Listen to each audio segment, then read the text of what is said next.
Hello everyone, welcome back to the channel. I'm Ben, this is Books of Genghis Khan, and today I have for you my May reading wrap-up, which was a jam-packed month full of great reads. We had a couple very solid series continuations, along with starting two series that have been on my radar for so long, and that are off to a great start. So first, I'll just quickly review the reads from earlier in the month, which I went into a little bit more in depth in my mid-month check-in. That was Disquiet Gods by Christopher Ruocchio. And man, was it great to be back with Hadrian, and you just never know what Ruocchio is going to throw at you. And so a new read, after I'd been waiting a really long time for this, and it did not disappoint. Just mirrored my experience with Howling Dark a lot, where the beginning was a little bit slow to take off, but then a crazy mid-book sequence just kind of brought things to the crazy, insane level where I really love Sun Eater to be. And then just a long, drawn-out, suspenseful, climactic sequence that was just classic Sun Eater. And so a very worthy penultimate book, and it has me so eager to get to the finale, which I know Ruocchio is working on as we speak. Then I continued on with the Alex Verus series for a little palate cleanser after that heavy chunker, and this was a really good book 5. This is book 5 out of 12 of this urban fantasy series set in London, and these just work great when I'm wanting something a little bit simpler and shorter. They're all about 300 pages in mass market, and they really only have a single kind of plot line going on with one POV. The main character, Alex Verus, who is this mage who has future sight, and it's used in such cool ways. And then this series had kind of been feeling a little bit like early Dresden, where it's episodic and things really weren't building to like a major epic scale series plot until now. I feel like we have introduction of a couple very intriguing, complex villain antagonist characters, and I felt like the stakes were really raised in this book in a cool way, and I'm really eager to continue with this one and see what happens. But man, if you're a Dresden Files fan or you're looking for other urban fantasy series, this one is just really solid. So give this one a go. The early books I think are maybe not as strong as some of the last couple, but they will be representative for the experience, I think, of what you get later. But this is an author I think who's continuing to get stronger as we go. So we'll see if the series continues to gain in quality as I go into the second half. Right after that, it was time to dive into the TBR chosen by Jake and Kyle. So they each chose 3 books for me to read. You can check out the videos where they kind of showed off their draft picks, and it's a little bit of a competition where there'll be one winner at the end based on total star ratings and a bonus point for new authors or my single favorite book. And I started off with a new author. This is a Jake pick, Shards of Honor by Lois McMaster Bujold. And she is a pretty big figure in kind of sci-fi and fantasy from the last 40 years. And this is a sci-fi adventure book from the mid-1980s.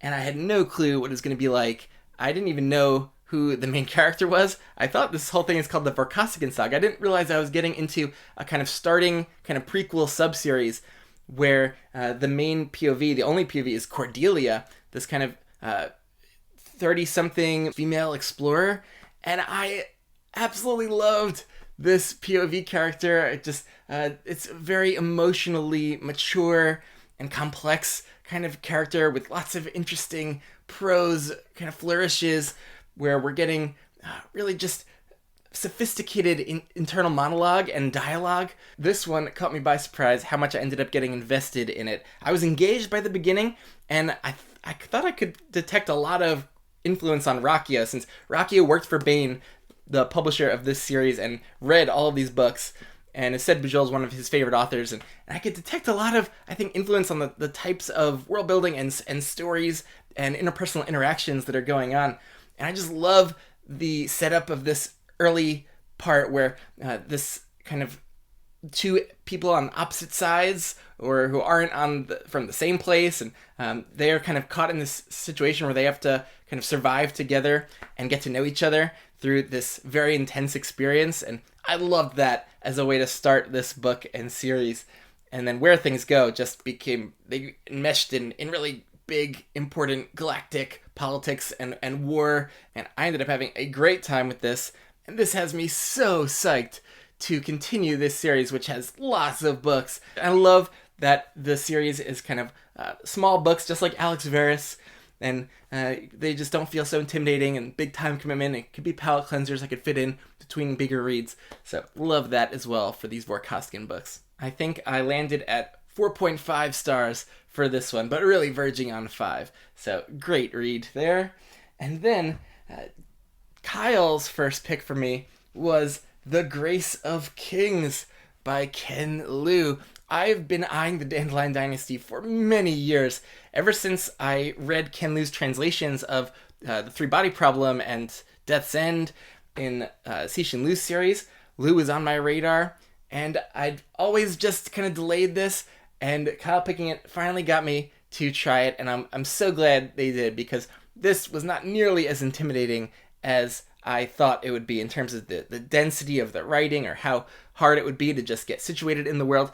This is written in a very accessible style, and it's fast-paced, and it takes a kind of more sweeping historical style than most modern fantasy books, and there's a lot of time jumps, and we got lots of POVs, and but then certain main characters did emerge, and almost everything is told from the point of view of a character on the ground, and so it's not as omniscient as I was thinking it would be, and nor as dry. And so it was a very engaging read throughout. I landed at 4 stars on this one. I never got just kind of fully invested, or kind of, the book didn't have that magnetic pull on me where every moment where I wasn't reading it, I was wanting to be in it, but I did enjoy my time with it.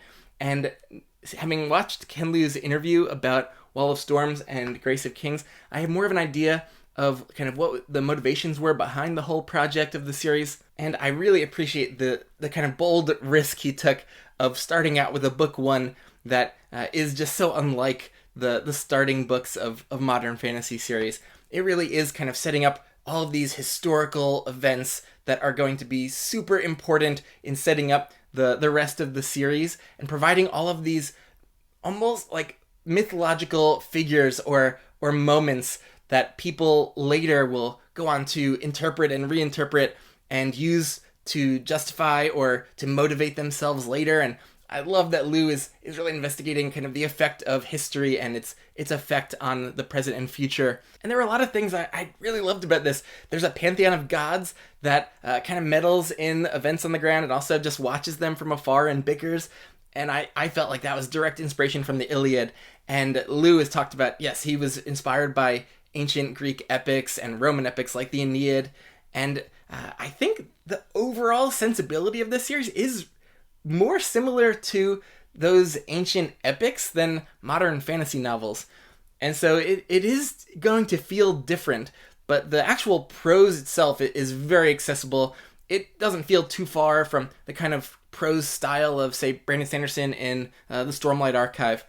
And there's a lot of interesting, colorful characters, and while there's plenty of really intense, dramatic, gruesome, brutal events, and so this can get very gritty, there's also a lightness that balances it. And Liu mentioned trying to inject a lot of comedic humor in the style of maybe Shakespeare, and I felt that often there were characters kind of sardonically commenting on events and just keeping things light. And so I love the kind of tonal balance here, that it wasn't just dark and grim, but really interesting kind of start to the series. And then I went right in to Wall of Storms, which was a Jake pick in the competition.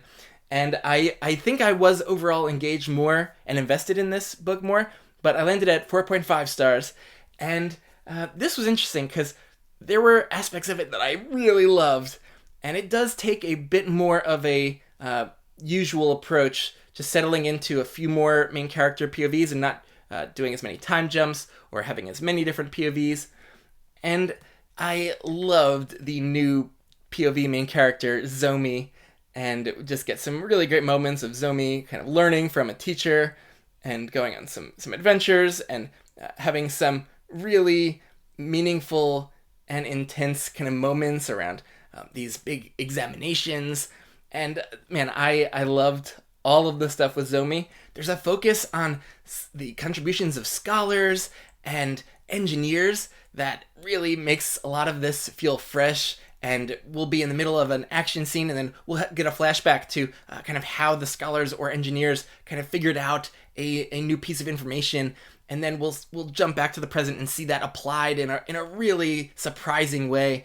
And so there's all sorts of things that just set this apart. But this first half of the book is kind of split between Nozomi and some other newer child characters, but also the kind of Empress and that stuff just didn't really land with me. And that was a big part of the first half of this.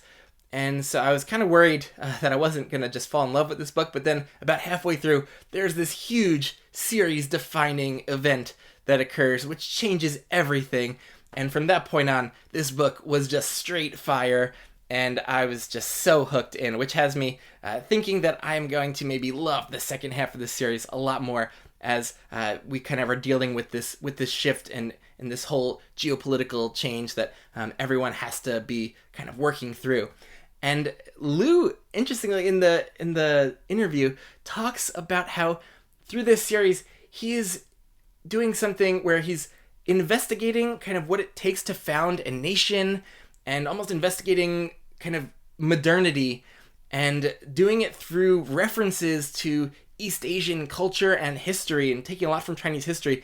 But this mix is just really, really fascinating, and it's creating something truly unique. And I think intellectually appreciating the series even more than I'm kind of just enjoying it, because the investigation of different leadership styles and ethical systems and ways of governing and and the effect of history and how that's used and interpreted, all of that is on a thematic level so deep and complex and rich.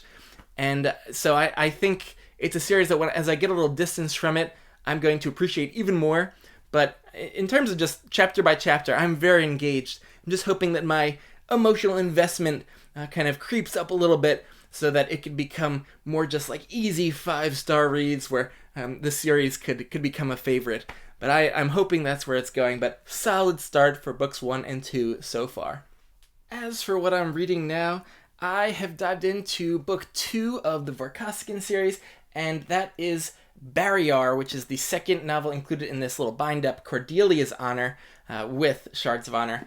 And I'm a good ways into that one and enjoying where things are going. So I wanted to use that one as a little bit of a palate cleanser before I dive into book 3 of the Dandelion Dynasty, The Veiled Throne. Oh my goodness, this chunker. I thought Wall of Storms was big at close to 900 pages. This one is about 1,000 in this floppy trade paperback, which I do enjoy reading from these. But man, the last 2 books are huge. And so I think I am going to really enjoy diving back into this.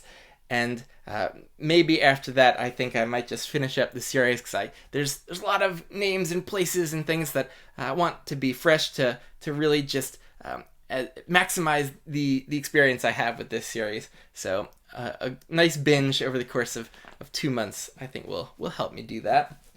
And so that was my month. Let me think about a book of the month. Oh, okay, we got a couple contenders. Shards of Honor, Wall of Storms. Although I think the boring answer is that my book of the month was Disquiet Gods, the only clear 5-star read of the month for me.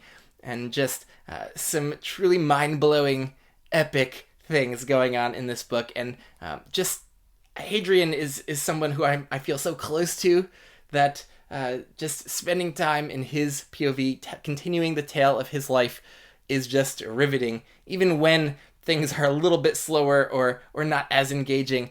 Just seeing the world through his eyes is so engaging for me. And so a new Sun Eater book that was going to be pretty easily the book of the month, I think, here. And so great month overall, though. Lots of great reads. Tell me what you've been enjoying over the last bunch of weeks, and I'll catch you later.